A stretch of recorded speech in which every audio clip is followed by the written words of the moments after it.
اور جامعہ گجرات کے T V studio میں آپ کو خوش آمدید کہتے ہیں۔ ناظرین کرام، ربیع الاول شریف کا آغاز ہو چکا ہے اور اس بابرکت مہینے میں رسول اللہ صلی اللہ علیہ وسلم کی جو ولادت باسعادت ہوئی ہے، تو اسی نسبت سے ہم آج کا جو ہمارا موضوع ہوگا وہ سیرت النبی صلی اللہ علیہ وسلم ہوگا۔ آپ صلی اللہ علیہ وسلم کے جو اوصاف ہیں، کمالات ہیں، جو جمالات ہیں، اسی پر گفتگو کریں گے۔ اور اسی ساری موضوع پر گفتگو کرنے کے لیے ہمارے ساتھ موجود ہیں اسلامک اسٹڈیز ڈپارٹمنٹ کے head of department doctor Shoaib Arif صاحب۔ السلام علیکم ڈاکٹر صاحب۔ وعلیکم السلام ورحمۃ اللہ ڈاکٹر صاحب کیسے مزاج ہیں؟ الحمدللہ بالکل۔ ڈاکٹر صاحب آپ جانتے ہیں کہ ربیع الاول کا آغاز ہو چکا ہے، تو اس نسبت سے کسی بھی ایک عام انسان کے لیے اگر ہم سیرت طیبہ کی بات کریں تو اس کا علم ہونا، اس کا مطالعہ ہونا کس قدر ضروری ہے؟ بسم اللہ الرحمن الرحیم۔ سب سے پہلے تو میں شکر گزار ہوں HEC کے ویب ٹی وی کا اور آپ کا کہ آپ نے مجھے اس اہم موقع پر گفتگو کرنے کے لیے یہاں اسٹوڈیو میں بلایا۔ جو یعنی مہینہ اس وقت چل رہا ہے، یہ حضور نبی اکرم صلی اللہ علیہ وآلہ وسلم کی ولادت کا مہینہ ہے۔ چونکہ اس مہینے کو حضور نبی اکرم صلی اللہ علیہ وآلہ وسلم کی ذات کے ساتھ ایک خاص نسبت حاصل ہے، تو اس نسبت کی وجہ سے جب یہ مہینہ آتا ہے تو پوری دنیا میں مسلمان حضور نبی اکرم صلی اللہ علیہ وآلہ وسلم کی ولادت کی خوشیاں مناتے ہیں، سیلیبریٹ کرتے ہیں۔ حضور نبی اکرم صلی اللہ علیہ وسلم کی سیرت کی محافل کا انعقاد کیا جاتا ہے، کانفرنسز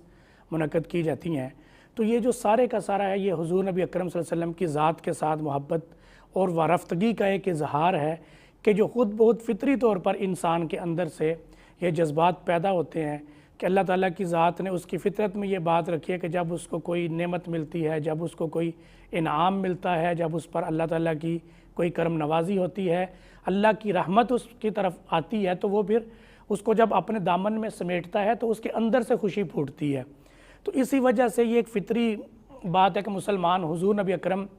صلی اللہ علیہ وآلہ وسلم کی ذات بابرکات سے نسبت کی وجہ سے جو اللہ رب العزت کی ذات نے یہ عظیم نعمت ہمیں عطا فرمائی، اس پر خوشیوں کا اظہار کرتے ہیں، اور اس مہینے کو پھر اس حوالے سے زیادہ اہمیت حاصل ہو جاتی ہے۔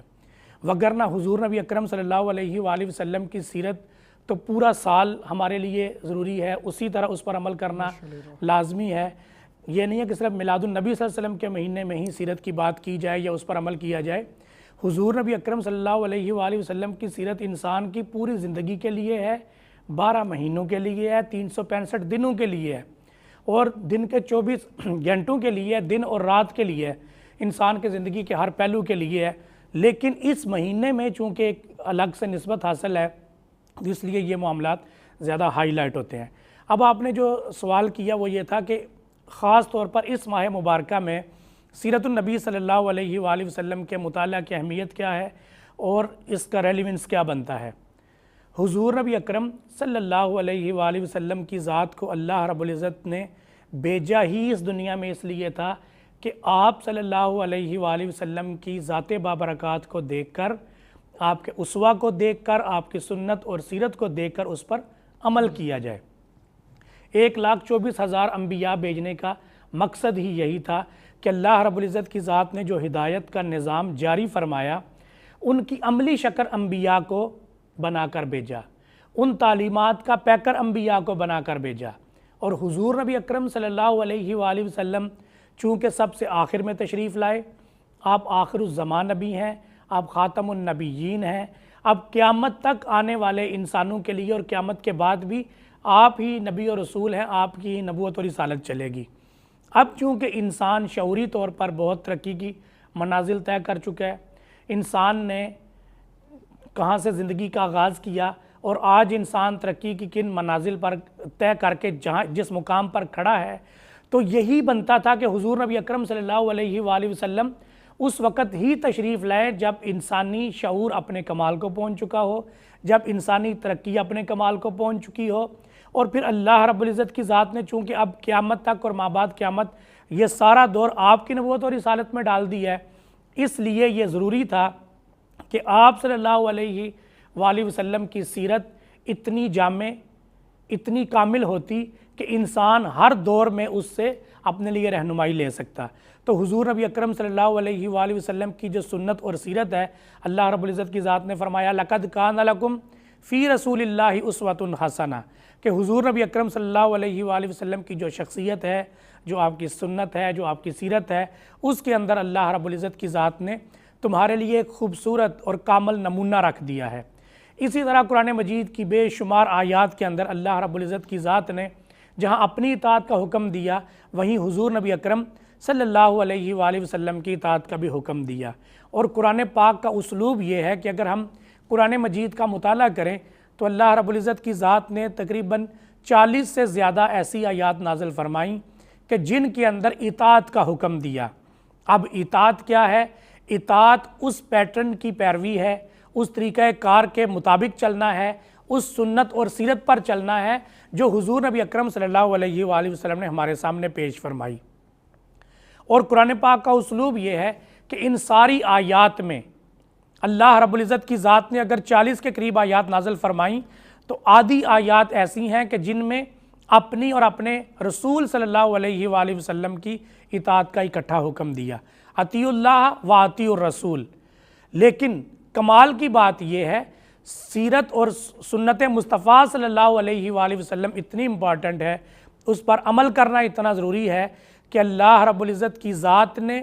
آدھی آیات میں تو اپنا نام ذکر کیا، لیکن جو باقی آدھی آیات ہیں ان 40 کے قریب آیات میں سے ان میں اللہ رب العزت کی ذات نے اپنا نام ہی ذکر نہیں کیا، فقط حضور نبی اکرم صلی اللہ علیہ وآلہ وسلم کی اطاعت کا حکم دیا۔ اب قرآن مجید میں اطاعت کا جو حکم آیا، جہاں بھی اللہ نے اپنا نام لیا ساتھ حضور کی اطاعت کا بھی حکم دیا۔ اور قرآن میں ایک بھی آیت ایسی نہیں ہے کہ جس میں اکیلے اللہ رب العزت کی ذات نے اپنی اطاعت کا حکم تو دیا ہو لیکن حضور نبی اکرم صلی اللہ علیہ وآلہ وسلم کی اطاعت کا حکم نہ دیا ہو۔ تو اس سے پتہ چلتا ہے کہ حضور نبی اکرم صلی اللہ علیہ وآلہ وسلم کی سنت اور سیرت ہی وہ امپورٹنٹ چیز ہے کہ جس پر ہم نے عمل کرنا ہے۔ اللہ رب العزت کی ذات نے آپ کو اپنی تعلیمات کا عملی پیکر بنا کر ہمارے لیے بھیجا اور اس حد تک حکم دیا کہ اطاعت کی تمام آیات حضور نبی اکرم صلی اللہ علیہ وآلہ وسلم کی سنت اور سیرت کی اطاعت کا حکم دیتی ہیں۔ تو بالکل ڈاکٹر صاحب، ابھی آپ نے بڑے خوبصورت انداز میں رسول اللہ صلی اللہ علیہ وسلم کی جو سیرت طیبہ ہے اس کے مطالعہ کے بارے میں بتایا۔ ڈاکٹر صاحب، اس میں جب ہم نبی پاک صلی اللہ علیہ وسلم کی سیرت کی بات کرتے ہیں، چونکہ اس میں ایک عالمگیریت پائی جاتی ہے کہ وہ جتنی بھی نوع انسانیت ہے ان سب کے لیے ایک مشعل راہ ہے، اور ساتھ میں جب ہم بات کرتے ہیں حیوانات، نباتات اور جمادات کے لیے بھی ہے مشعل راہ ہے۔ تو یہ بتائیے گا کہ کس طرح جو رسول اللہ صلی اللہ علیہ وسلم کی ذات ہے وہ حیوانات کے لیے بھی رحمت ہے، وہ نباتات کے لیے بھی رحمت ہے، وہ انسانوں کے لیے بھی رحمت ہے، وہ ہر چیز کے لیے رحمت ہے۔ آپ نے بہت موقع کی مناسبت سے اچھا سوال کیا کہ حضور نبی اکرم صلی اللہ علیہ وآلہ وسلم کی سیرت کا ہی یہ ایک پہلو ہے اور یہ ایک امپارٹنٹ پہلو ہے کہ رحمت، اللہ رب العزت کی ذات نے آپ کو رحمت بنا کر بھیجا۔ اور قرآن مجید کی واضح آیت ہے، فرمایا وما ارسلناک الا رحمتا للعالمین، کہ آپ صلی اللہ علیہ وآلہ وسلم کو اللہ رب العزت کی ذات نے فرمایا کہ بے شک ہم نے آپ کو بھیجا ہی پورے عالمین کے لیے رحمت بنا کر ہے۔ اور اسلوب یہ اختیار کیا کہ جب پہلے ایک نفی کا صیغہ لگایا وما، تو اس کا مطلب یہ ہے کہ نہیں بھیجا مگر یہ کہ ہم نے آپ کو تمام عالمین کے لیے رحمت بنا کر۔ تو یہ ایک طرح کی تاکید ہے جو اللہ رب العزت کی ذات نے اس آیت کے اس عربی جملے میں شامل فرما دی ہے۔ اور رحمت جب کہا تو پھر صرف رحمت نہیں کہا بلکہ کہا عالمین کے لیے رحمت ہے۔ آپ نے جو سوال کیا کہ آپ صلی اللہ علیہ وآلہ وسلم جیسے انسانوں کے لیے رحمت ہیں تو جو باقی مخلوقات ہیں کیا آپ ان کے لیے بھی ایسے ہی رحمت ہے؟ تو اس کا پہلا جواب تو یہ ہے کہ عالمین کے اندر تمام کائنات کی مخلوقات شامل ہیں۔ اللہ رب العزت کی ذات نے قرآن مجید کے آغاز میں فرمایا الحمدللہ رب العالمین، تو وہ جو ایسے ہی رب العالمین ہے ایسے ہی حضور نبی اکرم صلی اللہ علیہ وآلہ وسلم رحمت للعالمین ہے۔ تو اب چونکہ قرآن پاک کی دونوں آیتوں کا جو اسلوب ہے وہ ایک جیسا ہے، اب اللہ کی ذات چونکہ ساری کائنات کی رب ہے، سب کو پالنے والے ہیں، تو جہاں جہاں تک اللہ تعالیٰ کی ربوبیت ہے وہاں وہاں تک اللہ رب العزت کی ذات نے اپنے پیارے رسول صلی اللہ علیہ وآلہ وسلم کی رحمت کو بھی پھیلا دیا ہے، اور وہ سارا زمانہ اور وہ ساری کائنات اس کے اندر محیط ہے۔ اب اللہ رب العزت کی ذات جب رب ہے تو وہ چونکہ ساری مخلوقات کے لیے رب ہے، انسانوں کے علاوہ باقی مخلوقات بھی اللہ کی ربوبیت میں آتے ہیں، اسی طرح حضور نبی اکرم صلی اللہ علیہ وآلہ وسلم بھی تمام مخلوقات کے لیے رحمت ہے۔ حضور نبی اکرم صلی اللہ علیہ وآلہ وسلم کی رحمت سے نوری مخلوقات بھی فیض پا رہی ہیں، ناری مخلوقات بھی فیض پا رہی ہیں، خاکی مخلوقات بھی فیض پا رہی ہیں، چرند اور پرند بھی فیض پا رہے ہیں، جانور اور حیوانات بھی فیض پا رہے ہیں۔ اس کائنات میں جتنی مخلوقات موجود ہیں وہ ساری کی ساری ہمارے پیارے رسول صلی اللہ علیہ وآلہ وسلم کے حیطۂ رحمت میں شامل ہیں، وہ آپ کی رحمت کا فیض پا رہی ہیں۔ اگر حضور نبی اکرم صلی اللہ علیہ وآلہ وسلم کی سنت اور سیرت کا مطالعہ کیا جائے تو آپ کی زندگی سے ہمیں بے شمار ایسے واقعات ملتے ہیں کہ جن میں حضور نبی اکرم صلی اللہ علیہ وآلہ وسلم نے پرندوں کے اوپر اپنی رحمت اور شفقت کا اظہار فرمایا، جانوروں کے لیے اپنی رحمت اور شفقت کا اظہار فرمایا۔ ایک صحابی آئے، ان کے دامن میں وہ کوئی ایک پرندہ اٹھا لائے تھے، تو وہ بعد میں اس پرندے کی ماں بھی آ گئی اور وہ آ کر چکر لگانے لگی۔ حضور نبی اکرم صلی اللہ علیہ وآلہ وسلم نے پوچھا کہ کیا ماجرا ہے؟ اس نے بتایا کہ میرے پاس اس کے بچے ہیں۔ تو حضور نبی اکرم صلی اللہ علیہ وآلہ وسلم نے فرمایا کہ ان کو آزاد کرو۔ وہ آزاد کیا گیا۔ اب دیکھیں حضور نبی اکرم صلی اللہ علیہ وآلہ وسلم کی بارگاہ ایسی بارگاہ تھی، ایک پرندہ بھی فریاد لے کر آپ کے پاس آیا اور آپ نے اس کو اپنی رحمت سے فیضیاب فرمایا۔ اسی طرح ایک اونٹ کا واقعہ بڑا مشہور ہے کہ اس کا جو مالک ہے وہ اس کو کھانا پینا پورا نہیں دیتا تھا۔ وہ مالک آپ صلی اللہ علیہ وسلم کو اپنے اونٹ کے پاس لے گیا۔ اس نے کہا یا رسول اللہ صلی اللہ علیہ وسلم یہ باولا ہو چکا ہے۔ آپ اس کے قریب گئے، آپ نے اس کے سر پر دست شفقت رکھا اور فرمایا کہ یہ تمہاری شکایت کر رہا ہے، کہتا ہے کہ یہ کام تو مجھ سے زیادہ لیتا ہے اور مجھے کھانا کم دیتا ہے۔ تو آپ صلی اللہ علیہ وآلہ وسلم تو ساری کائنات کے لیے رحمت ہیں۔ پھر آپ صلی اللہ علیہ وسلم کی سیرت اور سنت کی جو تعلیمات ہیں، ان تعلیمات کے اندر بھی آپ صلی اللہ علیہ وآلہ وسلم نے ہمیں اس پوری کائنات کی تمام مخلوقات کے ساتھ رحم کا، مہربانی کا، رحمت کا، محبت اور شفقت اور پیار کا سلوک کرنے کا حکم فرمایا ہے۔ تو جیسے انسانوں کو حقوق عطا فرمائے، ایسے ہی پیارے آقا صلی اللہ علیہ وآلہ وسلم نے ساری کائنات کی دیگر مخلوقات کے لیے بھی حقوق بیان فرمائے اور ان پر بھی اپنی رحمت اور شفقت کا اظہار فرمایا۔ بالکل ڈاکٹر صاحب، یہ بھی آپ نے بڑے اچھے سے ڈیفائن کر دیا۔ ڈاکٹر صاحب ایک یہ چیز ہمارے معاشرے میں یہ چیز بہت عام ہوتی جا رہی ہے رفتہ رفتہ کہ جو نبی پاک صلی اللہ علیہ وسلم کی ذات ہے وہ ہر حوالے سے مکمل ایک نمونہ ہے۔ تو اگر ہم وہ پیشنس کے حوالے سے دیکھیں، برداشت کے حوالے سے، صبر و استقامت کے حوالے سے، تو وہ ایک منبع ہے، ایک مینار ہے نور کا۔ تو میں دراصل آپ سے بات یہ کرنا چاہ رہا ہوں کہ نبی پاک صلی اللہ علیہ وسلم کی اگر ہم زندگی کو دیکھیں، وہ ہمارے لیے نمونہ ہے، تو بطور طالب علم میرے لیے اس میں کیا سیکھنے کو ہے، میں کیسے سیکھ سکتا ہوں، اور بطور طالب علم ہی کے دور میں کس طرح اپنے استاد کی عزت اور ادب کر سکتا ہوں؟ دیکھیں حضور نبی اکرم صلی اللہ علیہ وآلہ وسلم کی ذات کتنی جامع، کتنی کامل ہے، یہ تو ایسی ایک چیز ہے کہ جس کے اوپر یعنی ہر مسلمان واضح ہے کہ چونکہ حضور نبی اکرم صلی اللہ علیہ وآلہ وسلم کی رسالت کے اندر اللہ رب العزت کی ذات نے سارا زمانہ، یہ جو بھی آنے والا زمانہ ہے وہ بھی، اور یہ ساری کائنات آپ کی رسالت میں رکھ دی ہے، اس لیے یہ لازمی تھا کہ آپ صلی اللہ علیہ وآلہ وسلم جامع کمالات اور جامع صفات ہوتے۔ بالکل، یہ تو ایک فطری ضرورت تھی کیونکہ آپ کی نبوت اور رسالت عالمگیر نبوت اور رسالت ہے۔ حضور نبی اکرم صلی اللہ علیہ وآلہ وسلم کی رسالت اگلے آنے والے سارے زمانوں کے لیے ہے۔ تو اب چونکہ انسان ترقی بھی کر رہا ہے، بہت تیز رفتار ترقی کر رہا ہے، ڈائمینشن زندگی کے بڑھ رہے ہیں، تو ایسا نہیں ہو سکتا کہ جس شخص کو، جس شخصیت کو اور ذات کو اللہ رب العزت اپنا نبی اور رسول اور نمائندہ بنا کر بھیجیں اور پھر اس کی شخصیت کے اندر، اس کی سیرت کے اندر وہ تمام چیزیں شامل نہ ہوں جو کہ اس زمانے کے اندر موجود ہیں، تو یہ نقص پھر رسالت میں نہیں جاتا، نعوذ باللہ یہ نقص پھر اللہ تعالیٰ کی ذات کی طرف جاتا ہے۔ اس لیے حضور نبی اکرم صلی اللہ علیہ وآلہ وسلم کو جس زمانے کے لیے، جس ایرا کے لیے اللہ رب العزت کی ذات نے بھیجا، وہ ساری صفات اور کمالات آپ کی ذات میں رکھ کر بھیجے۔ ایک بات تو یہ واضح ہے کہ آپ جامع کمالات اور صفات ہیں۔ حضور کی سیرت میں انسانی زندگی کے تمام پہلوؤں کے لیے ہدایت اور رہنمائی کا سامان موجود ہے۔ آپ اسوہ کامل اور اسوہ حسنہ ہو ہی اس وقت سکتے ہیں جب انسانی زندگی کے تمام ڈائمینشنز، تمام پہلو حضور نبی اکرم صلی اللہ علیہ وسلم کی سیرت کے اندر شامل نہ ہو جائیں۔ تو یہ بات تو واضح ہو گئی۔ اب دوسری جو آپ نے اسپیسیفک سوال کیا کہ طلباء کے لیے، ایک طالب علم کے لیے، تعلیم حاصل کرنے والوں کے لیے حضور نبی اکرم صلی اللہ علیہ وآلہ وسلم کی سنت اور سیرت میں کیا پیغام ہے اور اس سے ہمیں کیسے رہنمائی مل سکتی ہے۔ اللہ رب العزت کی ذات نے فرمایا کما ارسلنا فیکم رسولا منکم یتلو علیکم آیاتنا ویزکیکم ویعلمکم الکتاب والحکمہ، فرمایا کہ جیسا کہ میں نے رسول کو بھیجا ہی اس لیے ہے کہ وہ تمہارا تزکیہ کریں، وہ قرآن مجید کی آیات کی تلاوت کریں اور وہ تمہیں تعلیم کتاب دیں اور تمہیں حکمت سکھائیں۔ اب یہ حضور نبی اکرم صلی اللہ علیہ وآلہ وسلم کے جو فرائض نبوت اللہ رب العزت کی ذات نے اس آیت میں بھی اور اس طرح کی دیگر جو اسی مضمون کی جو دیگر آیات ہیں ان میں اللہ رب العزت کی ذات نے قرآن مجید میں کئی مقامات پر یہی 4 سے 5 چیزیں بار بار ذکر کی ہیں کہ وہ آیات کی تلاوت کرتے ہیں، وہ تمہیں تعلیم کتاب دیتے ہیں، وہ تمہیں حکمت سکھاتے ہیں اور تمہارا تزکیہ کرتے ہیں۔ اب طالب علم کی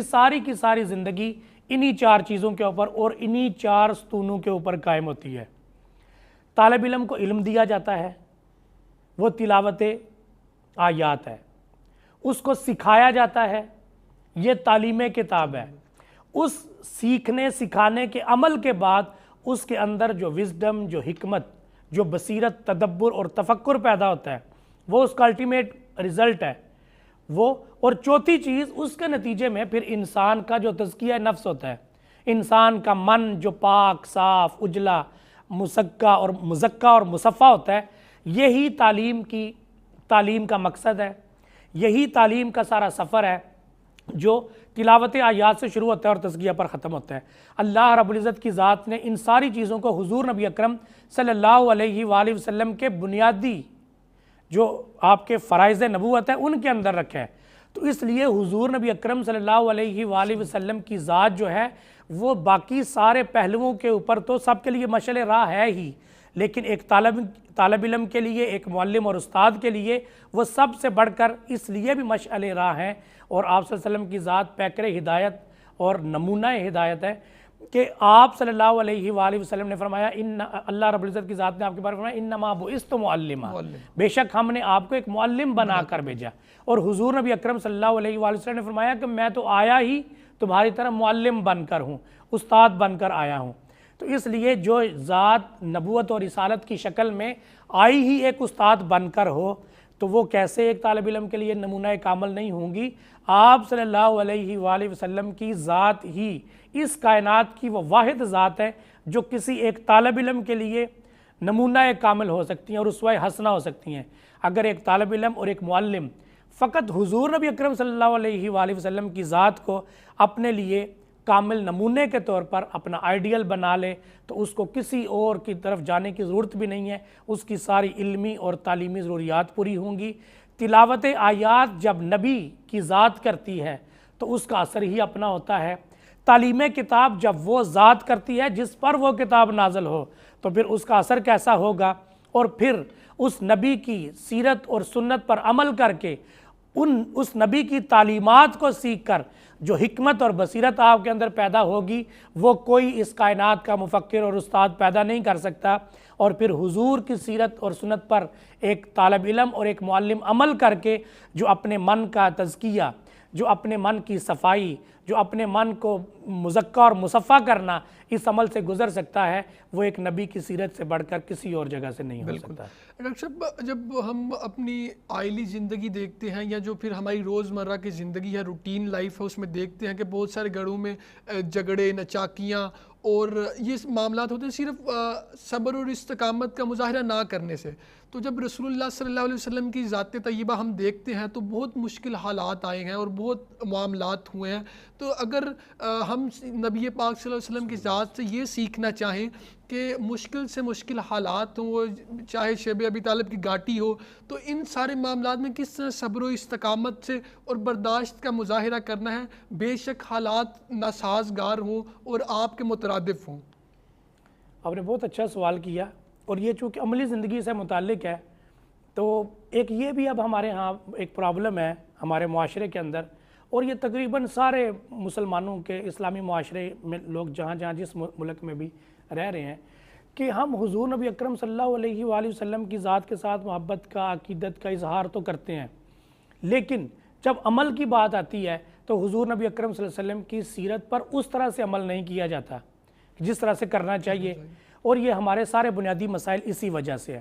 آپ نے بات جس تناظر میں کی کہ جو گھریلو زندگی ہے اس کے اندر جو لوگوں کے گھروں میں لڑائی جھگڑے ناچاکیاں اور یہ چیزیں ہیں، تو حضور نبی اکرم صلی اللہ علیہ وآلہ وسلم کی جو سنت ہے وہ تو ہمیں صبر کا، برداشت کا حکم دیتی ہے۔ تو ان دونوں چیزوں کو جب ہم آپس میں ملا کر دیکھیں ایک تناظر میں، تو حضور نبی اکرم صلی اللہ علیہ وآلہ وسلم کی زندگی آغاز سے لے کر آپ صلی اللہ علیہ وسلم کی ظاہری وفات تک ساری کی ساری زندگی آپ صلی اللہ علیہ وسلم کی مشکل مراحل میں سے گزری ہے۔ حضور نبی اکرم صلی اللہ علیہ وآلہ وسلم جب پیدا ہوئے تو آپ کے والد محترم دنیا سے تشریف لے جا چکے تھے، تو آپ کو اللہ رب العزت کی ذات نے در یتیم پیدا فرمایا۔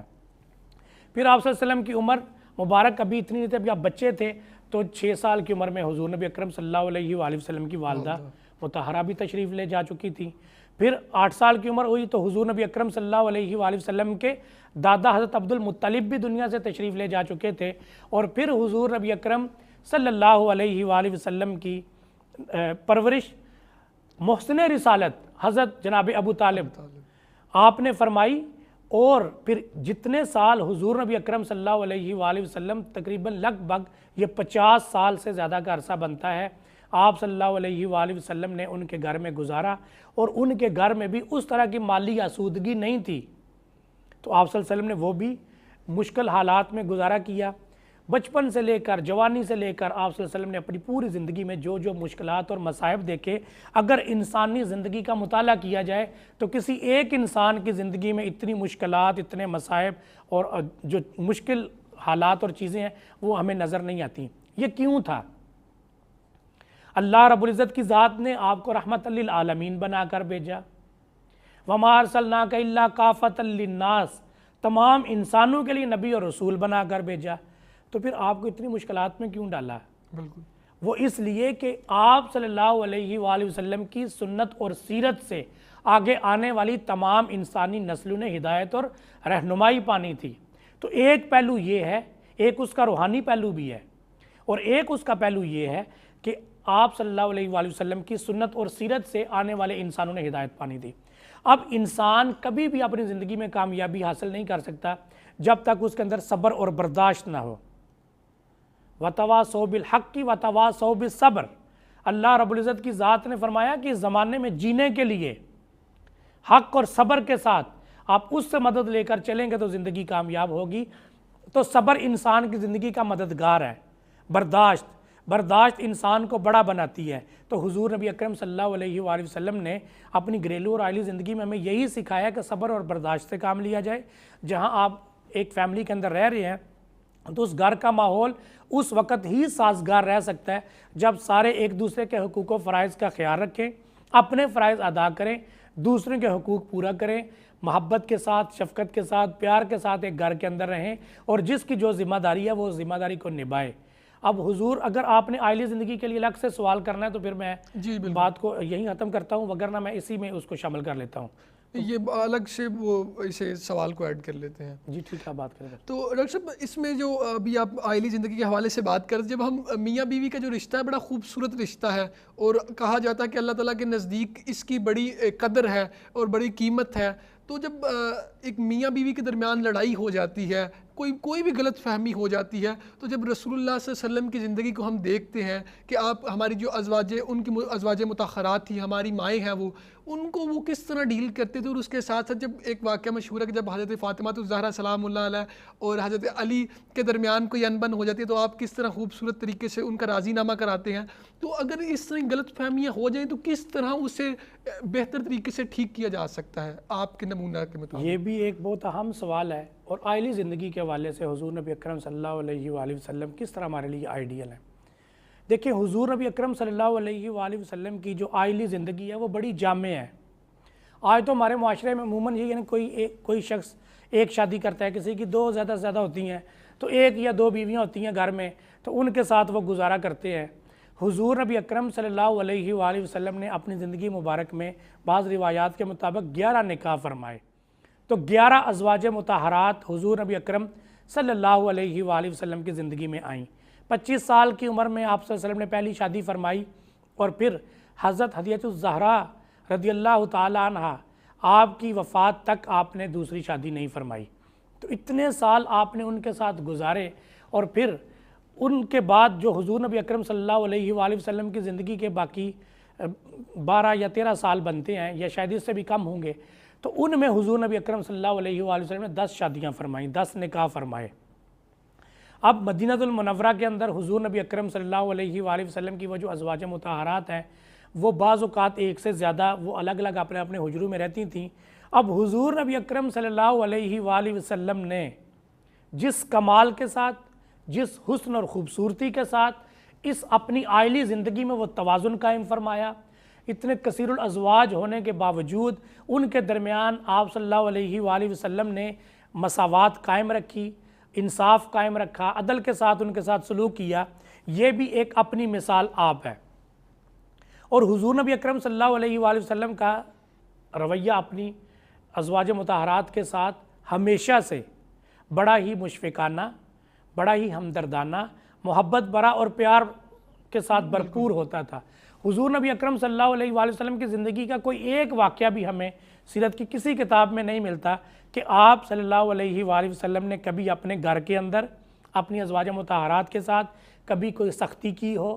درستگی کی ہو، کبھی سخت لہجے میں بات کی ہو۔ ہمیشہ حضور نبی اکرم صلی اللہ علیہ وآلہ وسلم ان کے ساتھ پیار، محبت اور شفقت سے پیش آتے، اور یہ ایک بہت بڑی بات ہے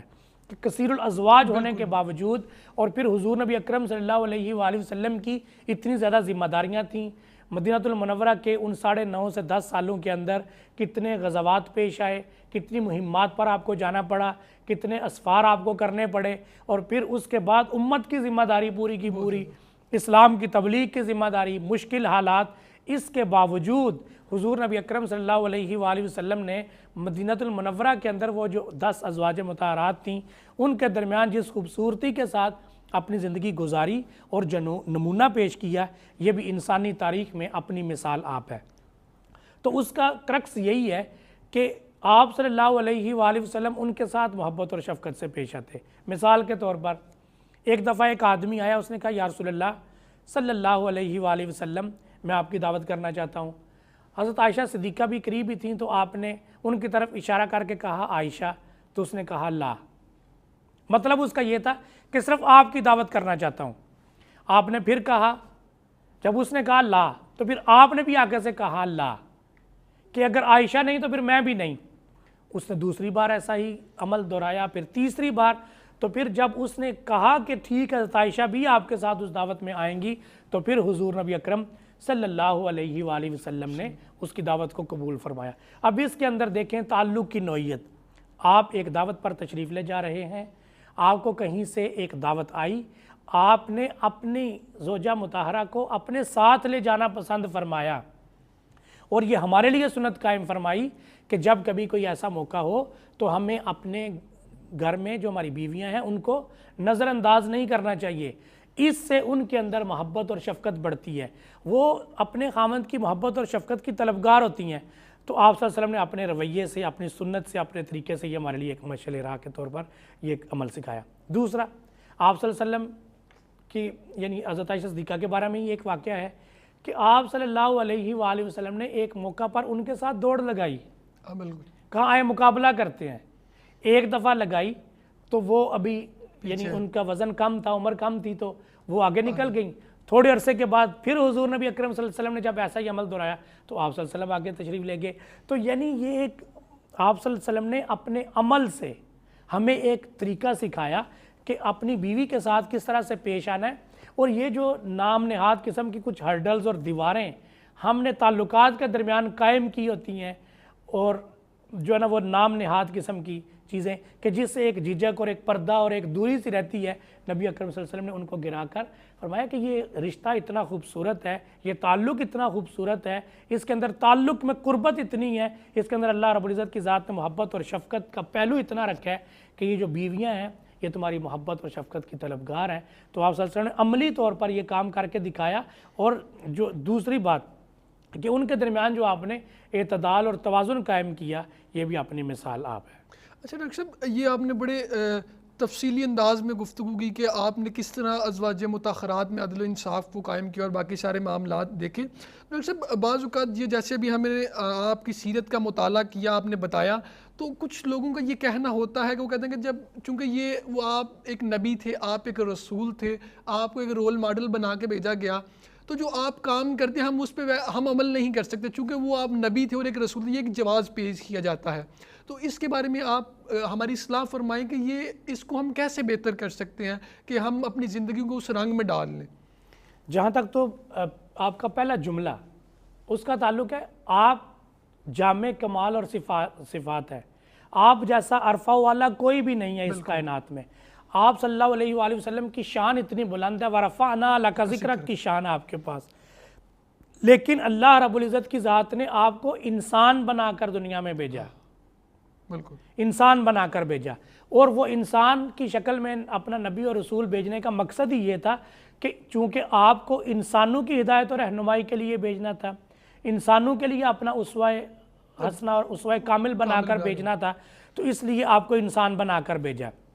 اور مقصد یہی تھا کہ انسان حضور نبی اکرم صلی اللہ علیہ وسلم کی ذات کو دیکھتے جائیں اور آپ کے جو ہے نا قدموں پر قدم رکھتے جائیں اور سیرت اور سنت پر عمل کرتے جائیں۔ اب یہ سوال اور یہ ذہنیت بنا لینا یا اس طرح کی سوچ بنا لینا، میں تو سمجھتا ہوں کہ یہ جہالت پر مبنی ہے، کہ چونکہ حضور نبی اکرم صلی اللہ علیہ وآلہ وسلم چونکہ اللہ کے نبی تھے، اللہ کے رسول تھے، آپ بڑے عرفہ و اعلیٰ اور برتر تھے، تو اس لیے ہم آپ صلی اللہ علیہ وسلم کے اعمال جیسا عمل نہیں کر سکتے، آپ کی سنت پر اور سیرت پر اس طرح چل نہیں سکتے۔ یہ اس کو اس پوائنٹ آف ویو سے دیکھنا جو ہے نا، یہ جہالت اور حماقت ہے۔ آپ صلی اللہ علیہ وآلہ وسلم عرفہ و اعلیٰ تھے، آپ سب سے کامل اور اکمل تھے، لیکن آپ نے جو اعمال کیے، ہم نے اس سنت اور سیرت پر عمل کرنا ہے اور انہی کے مطابق زندگی گزارنی ہے، چونکہ اللہ رب العزت کی ذات نے آپ کو بھیجا ہی اس لیے ہے۔ ٹھیک ہو گیا۔ اور اس میں ایک بات میں اور آپ کو یعنی وضاحت کر دوں کہ دیکھیں، ہم جتنے بھی اعمال بجا لاتے ہیں، بالکل، اب نماز کو لے لیں، یہ سب سے بڑا فریضہ ہے۔ اب انسان فقط اس لیے نماز پڑھنا چھوڑ دے کہ حضور نبی اکرم صلی اللہ علیہ وسلم جیسی تو نماز پڑھی نہیں جا سکتی، حضور نبی اکرم صلی اللہ علیہ وسلم نے جس طرح سے خشوع اور خضوع کے ساتھ نماز پڑھی، وہ تو ہمارا مقام اور مرتبہ ہی نہیں ہے، لیکن نماز فرض ہے۔ جس طرح کے اعمال حضور بجا لائے، جیسے آپ نے تکبیر تحریمہ کہی اسی طرح ہم تکبیر تحریمہ کہیں گے، جیسے آپ نے قیام کیا ہم ویسے قیام کریں گے، جیسے سجدہ کیا ویسے سجدہ، جیسے رکوع کیا رکوع، باقی نماز کے سارے اعمال ہم اسی طرح بجا لائیں گے جیسے حضور نبی اکرم صلی اللہ علیہ وآلہ وسلم بجا لائے۔ اب اس کے بعد یہ اگلا سوال اس کے بعد پیدا ہوگا کہ کیا ہماری نماز کے اندر بھی اتنا خشوع اور خضوع تھا؟ نہیں ہو سکتا، آپ کے مقام تک تو ہم پہنچ ہی نہیں سکتے، لیکن جتنی آپ انما الاعمال بالنیات، جتنی نیت خالص اور صاف ہوگی، عمل کا ثواب اور درجہ اتنا ہی بڑھتا جائے گا۔ لیکن ہمارے لیے اللہ کا حکم یہ ہے کہ ہم نے حضور نبی اکرم صلی اللہ علیہ وآلہ وسلم کی اطاعت کرنی ہے، آپ کی تابع داری کرنی ہے، آپ کی پیروی کرنی ہے، اور آپ کے مطابق ہم نے چلنا ہے، تو پھر ہم صراط مستقیم پر چلیں گے۔ آپ کی ذات ہی صراط مستقیم ہے، سیرت النبی ہی صراط مستقیم ہے۔ ہدایت کا وہ راستہ جس راستے پر ہم نے چلنا ہے، وہ راستہ حضور کی سیرت کا راستہ ہے۔ اللہ رب العزت کی ذات نے اپنی تمام تعلیمات، اپنی تمام ہدایت اپنے پیارے رسول صلی اللہ علیہ وآلہ وسلم کے ذریعے سے ہم تک بھیجی ہے، اور آپ نے عمل کے ذریعے سے عملی نمونہ کے طور پر ہمارے سامنے وہ پیش فرمائی ہے۔ تعلیم اللہ کی ہے اور عمل حضور نبی اکرم صلی اللہ علیہ وآلہ وسلم کا ہے، حکم اللہ کا ہے، اور اس حکم پر عمل حضور نبی اکرم صلی اللہ علیہ وآلہ وسلم نے کر کے ہمیں دکھایا، کیونکہ اللہ رب العزت کی ذات نے آپ کو بھیجا ہی اس لیے تھا، مبعوث ہی اس لیے فرمایا تھا کہ اللہ نے جو ہدایت و رہنمائی ہم انسانوں کے لیے مقدر کی ہے، ہم انسانوں کے لیے اللہ رب العزت کی ذات نے جو صراط مستقیم کا راستہ طے کیا ہے، اللہ رب العزت کی ذات نے جو اعمال ہمارے لیے متعین فرمائے ہیں اور جو احکام ہمارے لیے بھیجے ہیں، وہ حضور نبی اکرم صلی اللہ علیہ وآلہ وسلم نے اپنے پیکر جمال میں ڈال کر، اپنے اسوہ کامل میں ڈال کر، وہ خوبصورت مرقع اور نمونہ بنا کر، عملی پیکر بنا کر ہمارے سامنے پیش کر دیا۔ اب ہم نے حضور نبی اکرم صلی اللہ علیہ وآلہ وسلم کے ایک ایک عمل کو دیکھتے جانا ہے اور اس کے مطابق عمل کرتے جانا ہے۔ حضور نبی اکرم صلی اللہ علیہ وآلہ وسلم کو تو اللہ نے کامل اور اکمل بنا کر بھیجا، لیکن اگر ہم نے بہتر بننا ہے، اگر ہم نے اپنی زندگیوں کو خوبصورت کرنا ہے، اگر اسی کمال کی جھلک اور اسی جمال کی جھلک ہم نے اپنے سیرت کے اندر پیدا کرنی ہے، اپنی زندگی کے اندر پیدا کرنی ہے، تو پھر ہم نے حضور نبی اکرم صلی اللہ علیہ وآلہ وسلم کی زندگی کی، آپ کے اعمال کی اور آپ کی سیرت اور سنت کی پیروی کرنی ہے۔ اسی کا عکس اور جھلک ہماری زندگیوں کے اندر بھی پیدا ہو جائے گا اور ہم بھی کامل بننے کی طرف سفر کو شروع کر دیں گے۔ بالکل ڈاکٹر صاحب، جب چونکہ نبی پاک صلی اللہ علیہ وسلم کی زندگی جیسے آپ نے بتایا کہ آنے والوں کے لیے بھی نمونہ ہے اور ہدایت ہے، اب ہم بات کرتے ہیں کہ یہ دور جدید ہے، جدت اور شدت کا دور ہے، اور اس کے ساتھ 21ویں صدی ہے، اور جب ہم باہر نکلتے ہیں، ٹریول کرتے ہیں، یا جہاں پہ بھی ہم موجود ہوتے ہیں، اگر کوئی بندہ دیکھا گیا ہے کہ وہ اسلامک بات کر دیتا ہے یا پھر وہ ایک اسلامک ورژن پیش کر دیتا ہے، تو اسے کہا جاتا ہے کہ جی یہ پرانے خیالات کا مالک ہے اور آج کل ماڈرن ایج ہے۔ جب اگر اسے کوئی اس طرح کی بات بتا دی ہے تو وہ کہتے ہیں یہ کیسے خیالات کا مالک ہے۔ یعنی کہ المختصر آپ ہمیں اس حوالے سے گائیڈ کریں کہ جو رسول اللہ صلی اللہ علیہ وسلم کی زندگی ہے، وہ انسان جتنا مرضی جدت کے تقاضوں میں ڈل جائے وہ نمونہ ہمارے لیے ہے، اور کیا یہ کہنا درست ہے کہ یہ خیالات کا مالک ہے، اسلامک خیالات کا مالک کا بندہ ہے، وہ پرانی سوچ کا مالک ہے، اور جو ابھی دور جدت ہے اس کی سوچ کا جو مالک ہے وہ جدید ہے اور وہ زیادہ سمجھدار ہے؟ دیکھیں، انسانی معاشرہ روز اول سے ترقی کر رہا ہے۔ بالکل۔ جب اللہ رب العزت کی ذات نے آدم علیہ السلام کو اس دنیا پر اتارا تھا تو اس وقت یہ ماحول نہیں تھا۔ بالکل۔ انسان نے زندگی میں اس دنیا میں آ کر ترقی کا سفر شروع کیا۔ اچھی بات۔ چونکہ اللہ رب العزت کی ذات نے اس کی زندگی میں یہ جو ایک اسٹیشن مقرر کیا ہے، زندگی تو انسان کی اس سے پہلے بھی تھی۔ اللہ رب العزت کی ذات نے فرمایا کہ ہین من الدہر لم یکن شیئا مذکورا، انسان تو اس وقت بھی موجود تھا جب ابھی انسان کا کوئی وجود، اس کا کوئی نام اور تذکرہ موجود نہیں تھا۔ انسان تو اس وقت بھی موجود تھا جب اللہ رب العزت کی ذات نے اس کو عالم ارواح میں روح کی شکل میں پیدا فرمایا، اور پھر انسان تو اس وقت بھی انسان تھا جب اپنی ماں کے پیٹ میں تھا، پھر اس زندگی میں آیا۔ تو یہ انسان کی زندگی کے سارے مراحل ہیں جن مراحل کو طے کرتا کرتا انسان اب یہاں پہنچا۔ اب اس مرحلے کے اوپر انسان کو اللہ رب العزت کی ذات نے ایک شعوری زندگی عطا فرمائی ہے، اور اس شعوری زندگی کے اندر اللہ رب العزت کی ذات نے اس کو عمل کرنے کی،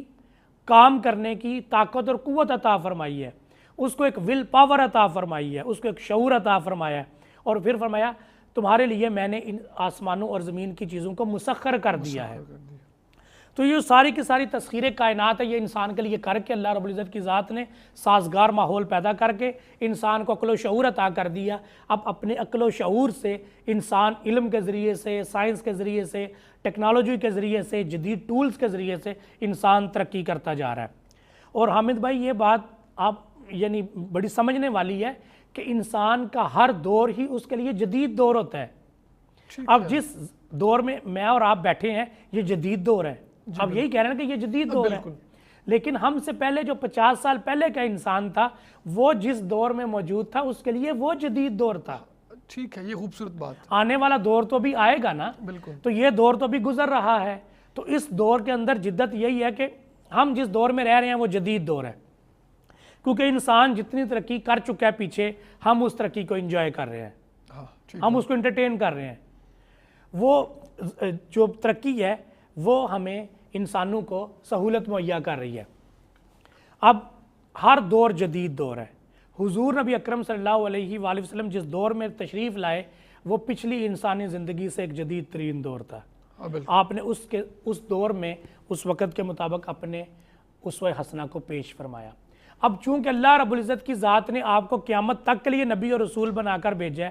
تو اللہ رب العزت کی ذات کبھی بھی ایسا نہیں ہو سکتا کہ دور تو بھی موجود ہو لیکن نبی کی تعلیمات جو ہیں وہ اپ ڈیٹڈ نہ رہیں اور آؤٹ ڈیٹڈ ہو جائیں۔ تو اس لیے حضور نبی اکرم صلی اللہ علیہ وسلم کی تعلیمات چونکہ قیامت تک کے لیے ہیں، تو آپ صلی اللہ علیہ وآلہ وسلم کا اسوہ اور آپ کی سیرت بھی قیامت تک کے لیے ہے۔ ہر آنے والے دور میں وہ ہدایت اور رہنمائی مہیا کرے گی۔ اگر آپ یہ ایک یعنی ذہن بنا لیں کہ اب حضور نبی اکرم صلی اللہ علیہ وسلم کی سنت اور سیرت جو ہے وہ ہمارے لیے اس طرح سے کامل نمونہ نہیں رہی، تو یہ نقص بھی نعوذ باللہ حضور کی طرف نہیں، اللہ تعالیٰ کی ذات کی طرف منسوب کرنا پڑے گا کہ اس نے نبوت اور رسالت تو جاری رکھی لیکن اس نبوت اور رسالت کے ترقی کے سفر کو روک دیا۔ تو یہ ہماری ذہنی تراشیدہ باتیں ہیں۔ اب آ جائیں اس عملی پہلو کی طرف۔ عملی پہلو یہ ہے کہ ہم مسلمان خود علم میں، تعلیم میں، سائنس اور ٹیکنالوجی میں پسماندہ ہیں۔ ہم نے خود اس طرح سے ترقی نہیں کی، ہم نے قرآن کو اس طرح سے مطالعہ نہیں کیا، ہم نے حضور نبی اکرم صلی اللہ علیہ وسلم کی سیرت کا اس طرح سے مطالعہ نہیں کیا۔ اگر ہم قرآن کا مطالعہ کریں، حضور نبی اکرم صلی اللہ علیہ وآلہ وسلم کی سیرت کا مطالعہ کریں اور اس پر ریسرچ کریں تو ہم جدید دور کے ہر تقاضے کے مطابق اس کو پائیں گے۔ قرآن قیامت تک کے لیے کتاب ہے اور قیامت کے بعد تک بھی۔ ٹھیک ہے، یعنی روز قیامت کے بعد جب جنتی جنت میں جائیں گے تو اس وقت بھی ان کے پاس جو اللہ کا کلام ہوگا وہ یہ قرآن ہی ہوگا۔ تو اب قیامت تک جو انسان نے ترقی کرنی ہے، اللہ رب العزت کی ذات نے اس کے اصول اور اس کے ہدایت قرآن پاک کے اندر نازل فرما دی ہے۔ اب یہ ہم مسلمانوں کی ذمہ داری ہے کہ ہم علم اور سائنس اور ٹیکنالوجی کے ذریعے سے اس کو دریافت کریں۔ اللہ رب العزت کی ذات نے کائنات ساری کی ساری ہمارے لیے مسخر کر دی ہے، اب ہم نے وہ تسخیر کرنی ہے۔ اس تسخیر سے مراد یہ نہیں ہے کہ صبح انسان سو کے اٹھے گا تو ساری کائنات اس کے سامنے ہاتھ باندھے کھڑی ہوگی۔ اللہ رب العزت کی ذات نے یہ ہوائیں، یہ فضائیں آپ کے لیے مسخر تو کر دی تھیں، لیکن انسان نے ترقی کی، آج ہوائی جہازوں میں اڑ رہا ہے، راکٹ میں اڑ رہا ہے، وہ اپنے سیٹلائٹس جو ہے وہ فضا میں بھیج رہا ہے، وہ ان لہروں کو کیچ کر کے اس کے ذریعے اس نے ذرائع ابلاغ کا اتنا لمبا چوڑا ایک نظام قائم کر دیا ہے کہ آپ ایک جگہ پر بیٹھ کر پوری دنیا کو دیکھ سن اور دکھا بھی رہے ہیں۔ تو یہ سارے کا سارا کیا ہے؟ یہ تسخیر کائنات ہے۔ یہ تسخیر کائنات کا امر اللہ کی طرف سے موجود تھا، لیکن انسان ترقی کرتا کرتا وہاں تک پہنچا۔ اگر یہی ترقی اور تسخیر ایک غیر مسلم کر سکتا ہے تو مسلمان کیوں نہیں کر سکتا؟ مسلمان اس سے بہتر کر سکتا ہے۔ ہمیں اپنے علوم کو اپڈیٹڈ کرنے کی ضرورت ہے، ہمیں اپنے یونیورسٹیوں کے نصاب کو اپڈیٹڈ کرنے کی ضرورت ہے، ہمیں اپنے نوجوان کو تعلیم اور ٹیکنالوجی کی طرف لانے کی ضرورت ہے۔ سیرت کے اندر سب کچھ موجود ہے، ہم اپنی کمزوریوں کو سیرت کے اوپر تھوپ کر اپنی کمزوریوں کے اوپر پردہ ڈالنا چاہتے ہیں، تو یہ وے آؤٹ نہیں ہے، بلکہ اس کا صحیح وے آؤٹ یہ ہے کہ ہم حضور نبی اکرم صلی اللہ علیہ وسلم کی سیرت اور سنت کو سمجھیں، قرآن کو سمجھیں۔ ہم قرآن کو پڑھتے کتنے ہیں؟ بالکل۔ ہم سیرت کو پڑھتے کتنے ہیں؟ ہم سیرت کو، قرآن کو پڑھے بغیر صرف گھر بیٹھے یہ فتویٰ لگا دیں کہ قرآن اور حدیث تو آؤٹ ڈیٹڈ ہو چکے ہیں، یہ تو اب ہمارے ساتھ نہیں چل سکتے۔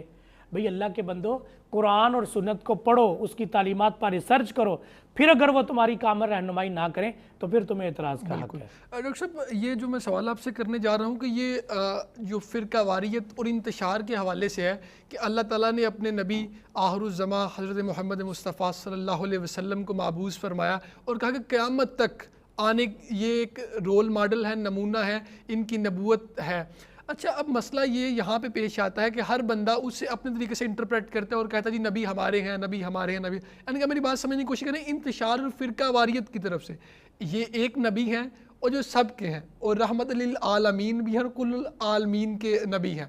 تو اس کو کیسے سمجھنا چاہیے کہ جو انتشار سے ہٹ کے، فرقہ واریت سے ہٹ کے رسول اللہ سے لگاؤ کیا جائے، پیار کیا جائے، ان کی جو زندگی ہے اس پہ عمل کیا جائے تاکہ ہم اپنی زندگیوں کو، اپنی آخرت کو سنوار سکیں؟ بہت خوبصورت سوال ہے اور یہ اس دور کی ضرورت بھی ہے کہ ان چیزوں کو ہم سمجھیں۔ آپ نے جیسے فرمایا کہ یعنی ہر فرقے کا آدمی حضور نبی اکرم صلی اللہ علیہ وسلم کی تعلیمات پر عمل کر رہا ہے اور وہ کہہ رہا ہے کہ بس یہی تعلیمات ہیں اور جو میں کر رہا ہوں یہ صحیح ہے، جو دوسرا کر رہا ہے یہ ٹھیک نہیں ہے۔ یہ ایک بڑی بنیادی بات ہے سمجھنے والی۔ اب اس میں قصور ہمارا ہے۔ حضور نبی اکرم صلی اللہ علیہ وسلم کی سیرت اور سنت اتنی جامع اور کامل ہے کہ آپ صلی اللہ علیہ وآلہ وسلم کی سنت اور سیرت کے اندر تو سب کچھ شامل ہے۔ آپ صلی اللہ علیہ وسلم کی ذات تو ایک کمپریہنسو ہے، ایک جامع ذات ہے۔ اب چونکہ آپ کی ذات کے اندر تو زندگی کے ہر پہلو کے بارے میں تعلیمات شامل ہیں، جب ہم نے اپنے دائرے کو محدود کر لیا، ایک بڑے دائرے کو چھوڑ کر ہم نے خود اپنا ایک محدود سا دائرہ کار بنایا، اس دائرہ کار میں ہم نے اپنی پسند کی کچھ پیرامیٹرز طے کر لیے، ایک طریقہ کار طے کر لیا، اب اس کے مطابق ہم دین کی ان تعلیمات پر عمل کر رہے ہیں۔ اب وہ دین کی ہی تعلیمات ہیں، یہ بھی بات سمجھنے والی ہے۔ ہمیں اس سے شدت پسندی اور فرقہ واریت کی طرف نہیں جانا چاہیے. یہ جتنے فرقے جو چیزیں عمل کر رہے ہیں اگر وہ ٹھیک ہیں قرآن و سنت کے مطابق ہیں تو وہ حضور کی سنت اور سیرت ہے. لیکن دوسری بات سمجھنے والی یہ ہے کہ ہم نے ان کو ادھورا لیا ہوا ہے, ہم نے اس کا ایک پہلو لیا ہوا ہے. اس ادھورے تصور کو اور اس ایک کم دائرے کی چیز کو ہم پورے کا پورا دین سمجھ بیٹھے ہیں اور ان پر عمل کر رہے ہیں, جبکہ جیسے یہ آپ کے سامنے گلدستہ پڑا ہے کہ اس میں ایک سے زیادہ پھول ہیں. اب ہر فرقے نے ایک ایک پھول نکال لیا ہے اور وہ سمجھ رہا ہے کہ یہی ساری سیرت ہے, جبکہ حضور نبی اکرم صلی اللہ علیہ وآلہ وسلم کی سیرت یہ فقط ایک پھول نہیں, یہ پورے کا پورا گلدستہ ہے. یہ سارے کے سارے رنگ سیرت کے رنگ ہیں, یہ ساری کی ساری خوشبوئیں سیرت کی خوشبوئیں ہیں. صرف کیا ہے کہ ہمیں ان کو ایک گلدستے کی صورت میں ہی دیکھنا چاہیے اور اس پورے گلدستے کو سونگھنا چاہیے, بجائے اس کے کہ اپنا اپنا ایک ایک پھول نکال کے الگ کر لیں. تو اس میں ایک پہلو تو یہ ہے ہماری طرف کہ ہم نے ایک محدود دائرہ بنا لیا اور پھر اسی کو کل سیرت سمجھ لیا. اور دوسرا یہ یعنی ایک کمزوری ہے ہمارے اندر کہ ہم اپنے سوا پھر دوسرے کو قبول کرنے کے لیے تیار نہیں ہیں. ہم کہتے ہیں کہ جو ہم کر رہے ہیں یہ پورا دین ہے اور جو دوسرا کر رہا ہے نا یہ دین کی تعلیمات نہیں ہے. اس سوچ کو بدلنے کی ضرورت ہے, بلکہ اس کو کنڈیم کرنے کی ضرورت ہے. امت کو آپس دیکھیں, ہاں کمزور ہے انسان, سیرت کے سارے پہلوؤں پر اگر عمل نہیں کر سکتا تب اس کا یہ مطلب ہی نہیں کہ جن پر وہ عمل کر رہا ہے اس کو دین سمجھ کے باقی پہلوؤں کو کہے کہ یہ جو باقی کر رہے ہیں یہ دین نہیں ہے. جتنے ہمارے اندر فرقے موجود ہیں آپ ان کا ڈیٹیل سے مطالعہ کریں, ان کے اندر بہت سی ایسی چیزیں موجود ہیں جو حضور نبی اکرم صلی اللہ علیہ وسلم کی سنت اور سیرت میں سے ہی لی گئی ہیں. ٹھیک ہے, لیکن کیا ہے پوری سیرت کو نہیں لیا گیا, اس کے ایک پہلو کو لے لیا ہے اور ہر لینے والا ہر فرقے والا اس کو ہی پورا دین سمجھ رہا ہے. ہمیں حضور نبی اکرم صلی اللہ علیہ وآلہ وسلم کی سنت کو اور سیرت کو جامع, مکمل, کامل شکل میں دیکھنا چاہیے اور پھر کمپریہنسولی اس پر عمل کرنا چاہیے. ٹھیک ہے. اچھا ڈاکٹر صاحب, جب نبی پاک صلی اللہ علیہ وسلم کی ذات کی باری آتی ہے تو چونکہ وہ ایک عالمگیر ذات ہے اور وہ جیسے آگے آپ نے بتایا کہ وہ مسلمانوں کے لیے بھی ہے اور غیر مسلموں کے لیے بھی رحمت للعالمین ہے, تو جو کچھ چند شرپسند عناصر ہیں وہ آپ صلی اللہ علیہ وسلم کی ذات کو متنازع بنانے کی کوشش کرتے ہیں, اور اللہ تعالیٰ نے قرآن پاک میں یہ وعدہ لیا ہے کہ قرآن پاک کو اور نبی پاک کی ذات کو محفوظ رکھنا میرا کام ہے. تو آپ یہ کس طرح دیکھتے ہیں کہ جو ایک عام آدمی ہے اس کو ان چیزوں کو کس طرح دیکھنا چاہیے کہ وہ جو رسول اللہ صلی اللہ علیہ وسلم کی ذات ہے, چونکہ ہر ایک بندہ بہت پیار کرتا ہے تو وہ ان کی رسالت کے لیے ہر بندے کا دل ہوتا ہے کہ میں اپنی جان بھی پیش کروں تو وہ کم ہے, تو کس طرح ہم اس طرح کے جو متنازع چیزیں ہیں ان سے بچ سکتے ہیں اور اپنے ایمان کو محفوظ کر سکتے ہیں؟ اس سوال کے دو پہلو ہیں. ایک یہ ہے کہ یعنی حضور نبی اکرم صلی اللہ علیہ وسلم کی ذات کو نعوذ باللہ متنازع بنانا یا توہین کرنا, اور دوسرا پہلو ہے کہ ہمارا رویہ کیا ہونا چاہیے. پہلا اس کا اسپیکٹ ہے اس پر ہم بات کرتے ہیں. اللہ رب العزت کی ذات نے جب سے ہدایت اور رہنمائی کا سلسلہ انبیاء کے ذریعے سے شروع کیا تو اسی وقت پہلے دن سے انبیاء کی مخالفت بھی ساتھ سے ہی شروع ہو گئی تھی. آدم کے ساتھ اللہ رب العزت کی ذات نے شیطان کو بھی زمین پر اتارا تھا, ہمارا اہبطوا جمیعا, سارے کے سارے اتر جاؤ. اب ان میں شیطان بھی شامل تھا. اب قرآن مجید کا مطالعہ کریں تو آپ کو یہ بات پتہ چلتی ہے اللہ رب العزت کی ذات نے قرآن مجید کے اندر ذکر کیا ان چیزوں کا, اور وہ جو الزامات لگاتے تھے وہ لوگ, وہ قومیں, ان کا ذکر کیا ہے. تو یہ ہر نبی کے ساتھ رہا کہ جو کافر تھے, جو مشرک تھے, جو دین دشمن لوگ تھے, وہ انبیاء پر تہمت لگاتے, وہ الزام لگاتے, وہ ان کی توہین کرتے. نبیوں کو نعوذ باللہ ساحر کہا گیا, نبیوں کو کاہن کہا گیا, نبیوں کو مجنون کہا گیا, حتیٰ کہ نبیوں کو قتل تک کیا گیا. نبیوں کو قتل کیا گیا, نبیوں کو ان بستیوں سے نکالا گیا, ہجرت پر مجبور کیا گیا, ان پر پتھر برسائے گئے, ان نبیوں کی توہین کی گئی, ان کے ساتھیوں کو قتل کیا گیا, ان کے ساتھ جنگیں کی گئیں. یہ سارا کچھ تاریخ انسانیت کا حصہ ہے. ہر نبی کے ساتھ اللہ رب العزت کی ذات نے یعنی جو اس دور کے کافر تھے انہوں نے یہ رویہ اختیار کیا. لیکن اللہ رب العزت کی ذات نے دوسری طرف کیا, ہر نبی کی شان اور عظمت کو اجاگر کیا اور بلند کیا. حضور نبی اکرم صلی اللہ علیہ وسلم کی جو ذات بابرکات ہے, آپ صلی اللہ علیہ وسلم کے بارے میں دو آیات اس حوالے سے بہت امپارٹنٹ ہے. فرمایا انا شانیک هو الابتر, بالکل, اور دوسرا فرمایا واللہ یعصمک من الناس, یعنی اللہ جو ہے وہ آپ کے لوگوں سے حفاظت فرمانے والا ہے۔ اب حضور نبی اکرم صلی اللہ علیہ وسلم پر بھی اہل مکہ نے کون کون سے الزام نہیں لگائے؟ نعوذ باللہ آپ کو ساحر کہا، آپ کو کاہن کہا، آپ کو شاعر کہا، آپ کو مجنون کہا۔ حضور نبی اکرم صلی اللہ علیہ وسلم کے اوپر نعوذ باللہ مکہ کی گلیوں کے اوپر آوازیں کسے گئے، حضور نبی اکرم صلی اللہ علیہ وسلم کے گھر کے اندر گندگیاں پھیلی گئیں، نماز کی حالت میں حضور نبی اکرم صلی اللہ علیہ وسلم پر اوجریاں پھینکی گئی، حضور نبی اکرم صلی اللہ علیہ وسلم کے صحابہ کو، صحابیات کو مکہ المکرمہ میں تنگ کیا گیا، اہل بیت کو تنگ کیا گیا، حضور نبی اکرم صلی اللہ علیہ وسلم کے گھر والوں کو تنگ کیا گیا، اور پھر اسی مکہ کے اندر حضور نبی اکرم صلی اللہ علیہ وآلہ وسلم کو 3 سال تک شیب ابی طالب میں مقاطع کر کے آپ صلی اللہ علیہ وسلم کو الگ تھلگ کیا گیا معاشرے سے۔ آپ صلی اللہ علیہ وسلم تک سامان خورد و نوش کی رسد تک کو روکا گیا۔ پھر وہی سرزمین ہے کہ آپ وہاں سے باہر نکلے اور طائف کے بازاروں میں حضور نبی اکرم صلی اللہ علیہ وسلم پر پتھر پھینکے گئے۔ یہ ساری چیزیں حضور نبی اکرم صلی اللہ علیہ وسلم نے برداشت کی۔ کیوں؟ آپ کا اسوہ یہی بنتا تھا۔ اب دوسری طرف امت کا کیا فرض ہے؟ امت کا فرض یہ ہے کہ وہ حضور نبی اکرم صلی اللہ علیہ وآلہ وسلم کی عزت اور ناموس کی حفاظت کرے۔ ہم مسلمان حضور نبی اکرم صلی اللہ علیہ وآلہ وسلم کی عزت اور ناموس کے پہرے دار ہیں، ہم نے اس پر پہرا دینا ہے۔ اب وہ کیسے ہے کہ ایک تو یہ کہ ہم ایسے کام نہ کریں کہ جس کو کوئی دیکھ کر حضور نبی اکرم صلی اللہ علیہ وسلم کی توہین کرے،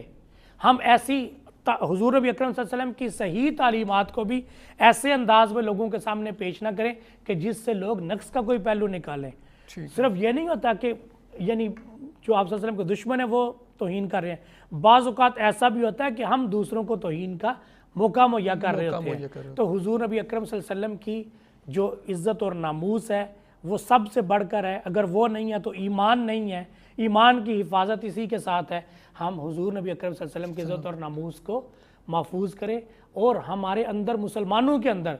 اتنی جرت ہونی چاہیے، اتنی طاقت ہونی چاہیے، ہم مسلمانوں کو یعنی اتنا مضبوط ہونا چاہیے کہ کسی کے اندر یہ جرت ہی نہ ہو کہ وہ حضور نبی اکرم صلی اللہ علیہ وآلہ وسلم کی توہین کر سکے۔ بالکل سر، کنکلوڈنگ ریمارکس ہیں، بالکل آخری منٹ ہے، تو ربیع الاول کے حوالے سے ایک پیغام دے دیں کہ اس کو کس طرح عملی طور پر سیلیبریٹ کرنا چاہیے، اور رسول اللہ صلی اللہ علیہ وسلم کی جو زندگی ہے اس کا مطالعہ ہم گوش ہوتے کرنا چاہیے، ایک پیغام دے دیں اور اس کے بعد اینڈ کرتے ہیں۔ ربیع الاول کے مہینے میں پیغام یہی ہے کہ حضور نبی اکرم صلی اللہ علیہ وآلہ وسلم کی ولادت کا مہینہ ہے۔ حضور نبی اکرم صلی اللہ علیہ وسلم کی ذات کے ساتھ جو فطری طور پر ہمیں عقیدت اور محبت ہے، ہم اس کا اظہار کرتے ہیں اور کرنا چاہیے۔